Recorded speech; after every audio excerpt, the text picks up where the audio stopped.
Hey guys, welcome to this Raw breakdown video. The show started with Jey coming through the crowds.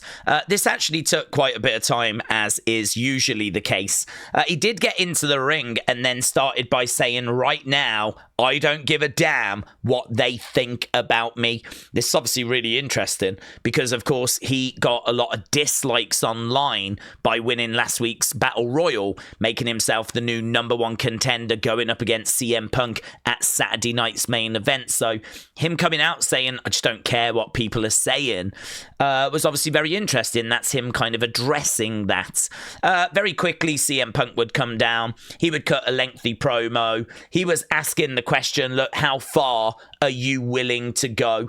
He said, I'm not going to get into your personal space right now. I'll be doing plenty of that at Saturday night's main event. He said he had a taste of that world title, but it was nowhere near enough at SummerSlam. Of course, Seth cashing in on Punk, meaning that his title reign was like all of a few minutes. So he is looking to win this title at Saturday night's main event. Even though these are great friends, nothing is going to stop him. He's going to do whatever it takes, but how far are you willing to go?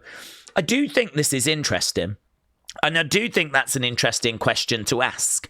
I wonder if there's going to be moments where Jey has the option to sort of cheat.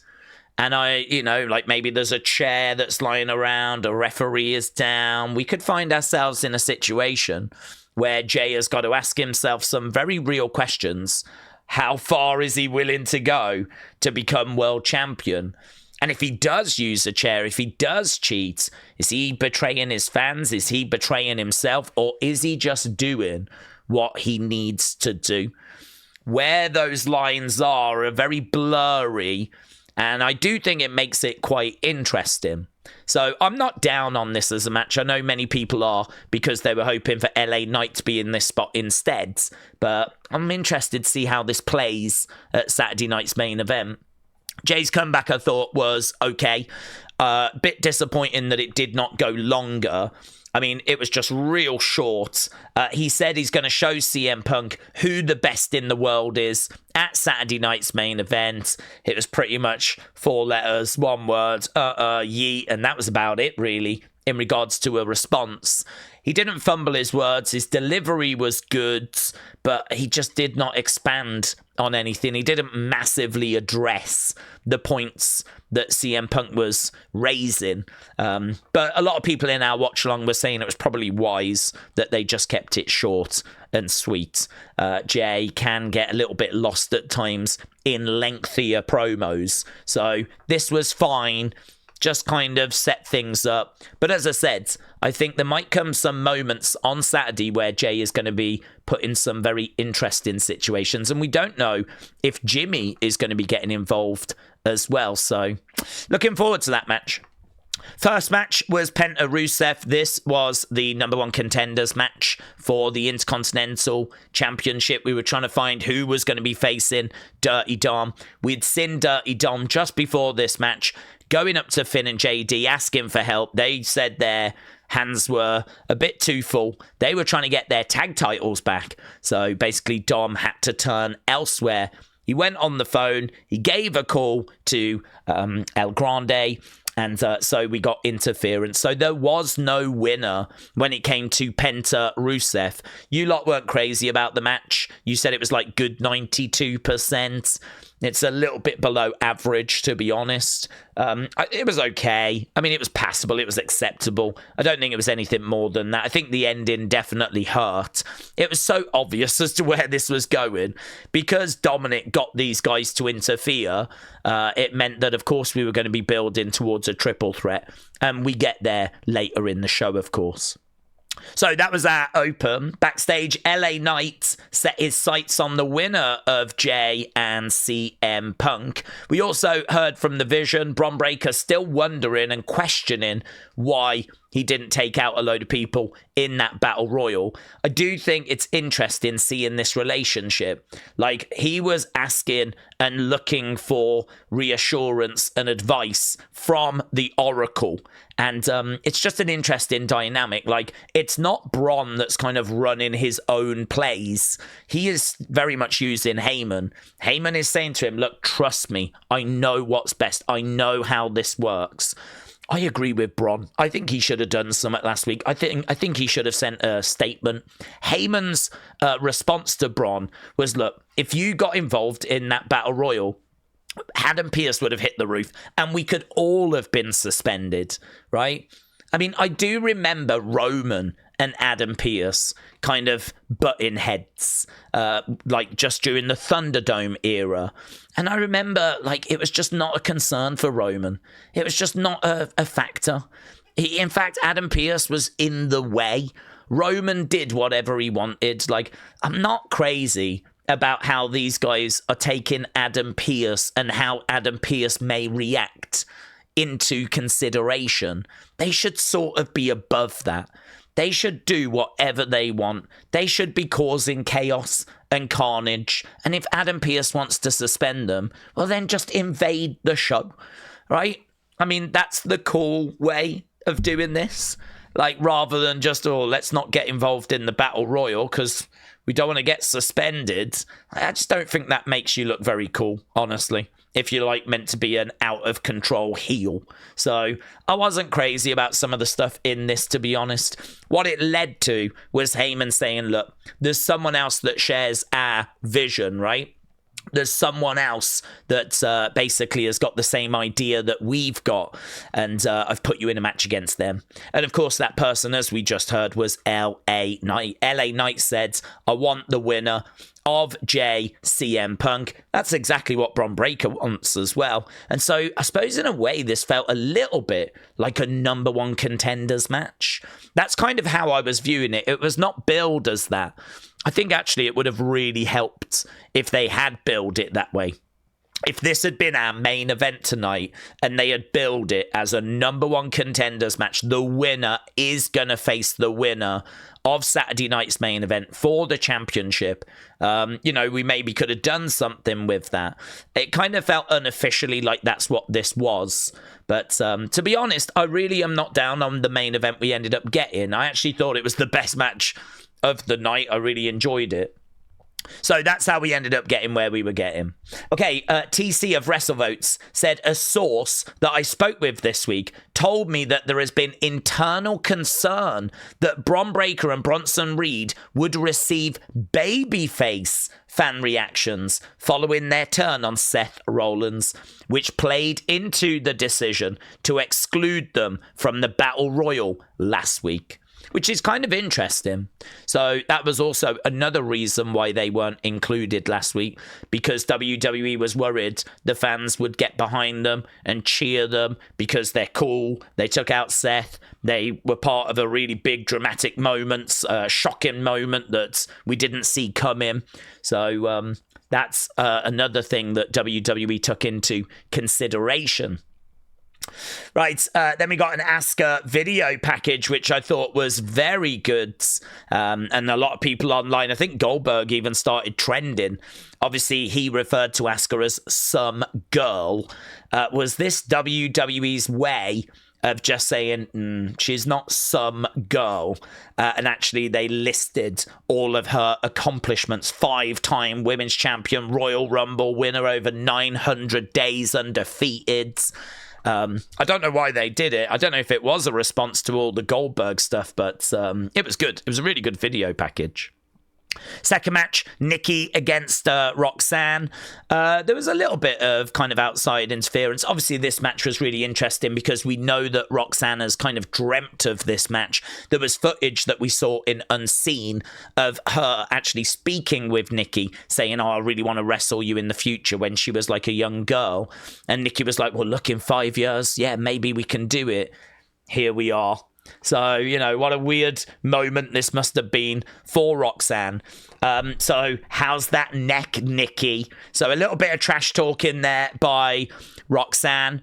Relatively clean victory for her in the end. She actually does get the win over Nikki. Obviously, Raquel would get involved from time to time, but I would say relatively clean win for Roxanne. You lot said that was good, 95%. You enjoyed it a bit more than the opening match. Kairi saying an absolute delight. Asuka going off on Lyra and Bayley, basically saying you took our opportunity away from us. And of course, she walks away. She calls Kairi. Kairi's jump was really fun. And we've got the little clip here if we skip forward a little bit. So she gets called.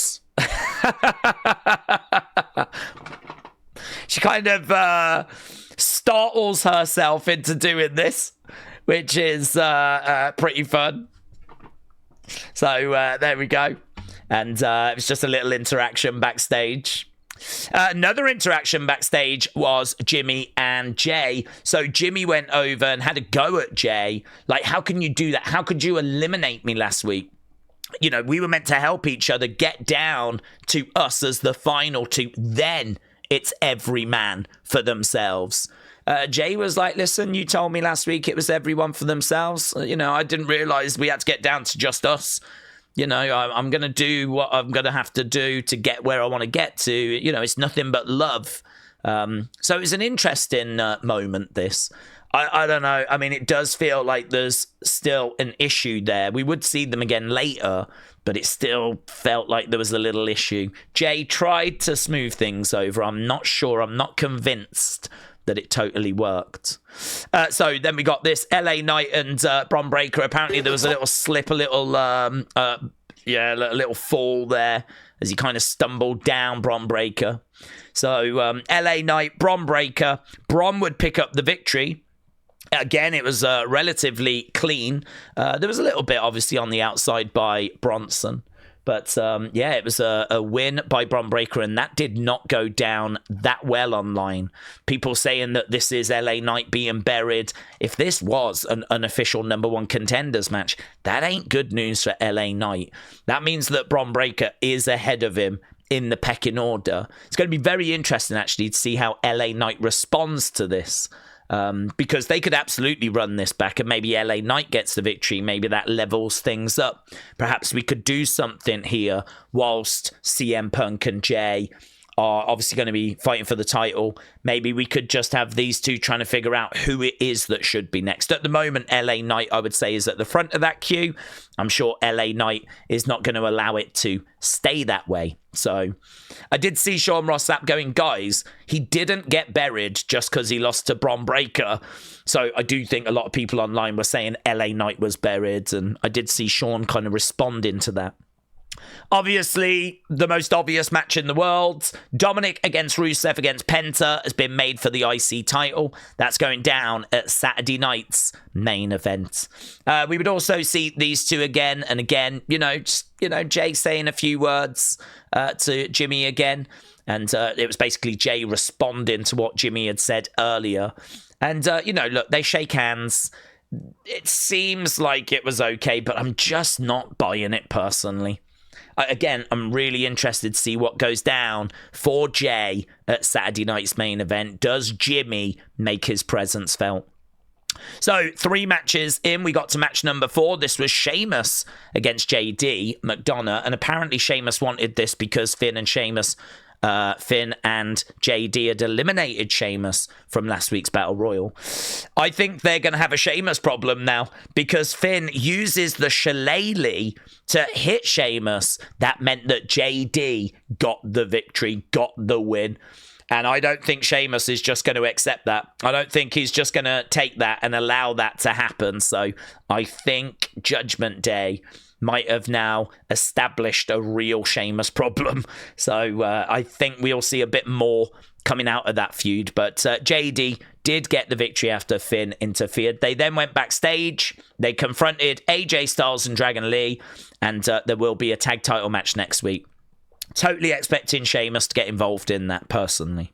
But tag title match next week, they are going to be getting their rematch. This was a bit strange. So Adam Pearce was ready to give Maxxine another third match for the Intercontinental Championship against Becky. And Maxxine was like, I just want a bit of time. I need to speak to some people. I need to make sure that I'm ready for everything. It just strikes me a little bit strange that you would give someone a title opportunity and they would not turn it down, but just be like, oh, bear with me, I'm not quite ready yet, I just need to speak to some people. So I don't know when we're doing this match. I don't know why he couldn't have just made it for like 2 weeks time. That would have given her plenty of time to speak to people. I mean, she said she wants it, so why didn't we just announce it? It doesn't have to be for Saturday night's main event. It doesn't have to be for next week. We could have done it for 2 weeks' time. So, yeah, I don't know. I don't know quite where this is going. I don't know who she's going to go and talk to. I don't know why, like, it was kind of executed this way. So, basically, she's going to get a third match, a title match. We just don't know. We just don't know when, right? Then we also another amazing Kairi moment. So we had Asuka and Kairi confronting Charlotte and Alexa. Looks like they're going to be getting tag title opportunities in the future. And so here we had Kairi getting called away. There we go. She's so fun. Honestly, she just brings so much joy. She puts a smile on my face, man. I do really enjoy watching her work. We also found out that Nikki and Stephanie have challenged Roxanne and Raquel. It is worth mentioning after that Nikki match with Roxanne, she was getting attacked by Raquel. Stephanie would come and make the save. And so, yeah, that's heading to a tag match. Right, these vignettes, they've obviously been the talk of the town. We got all of them shown on the show, and then we got this moment right here where I don't think we had seen this one, but there was a little chip that says 2026, and this really does kind of fit with what Wrestlevotes said.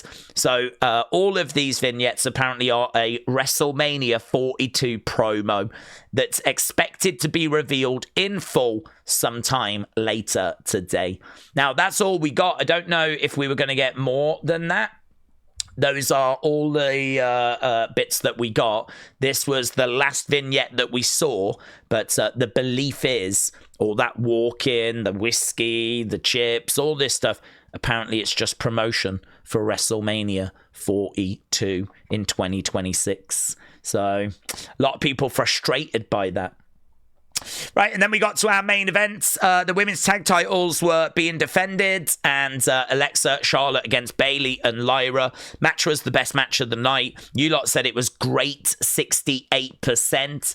Fireflies came out, which was nice to see. Obviously, Alexa competing in this. It was a win for Charlotte and Alexa. And then, of course, we had the Kabuki Warriors come out. They would attack, and basically the show would end with them standing tall in the entranceway. So don't know where this is going. Don't know if it's going to Charlotte and Alexa against the Kabuki Warriors. I would imagine that Lyra and Bayley are going to want to get involved because they got attacked by the Kabuki Warriors as well. Triple threat definitely feels like a direction we could go. But yeah, a lot of criticism for this week's show. I don't think the match quality was good enough for a lot of people.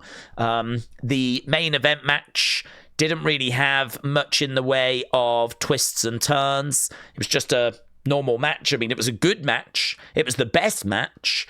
But, you know, we just end with the Kabuki Warriors attacking.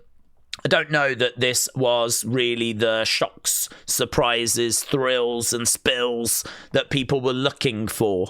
Certainly with the hype of those vignettes as well. I mean, we still had people tuning in going, has there been a big reveal yet? Has there been a new group arrive? Has there been? And obviously, you know, we kind of found out that that apparently is not something that we need to be getting excited about. So, yeah, one of those shows that I think is fine. There was a few bits on this episode, but not one that I think I'll ever revisit. So there we go. That was this week's Raw breakdown. Feel free to leave your thoughts in the comments below, and I will see you again next time. Bye for now.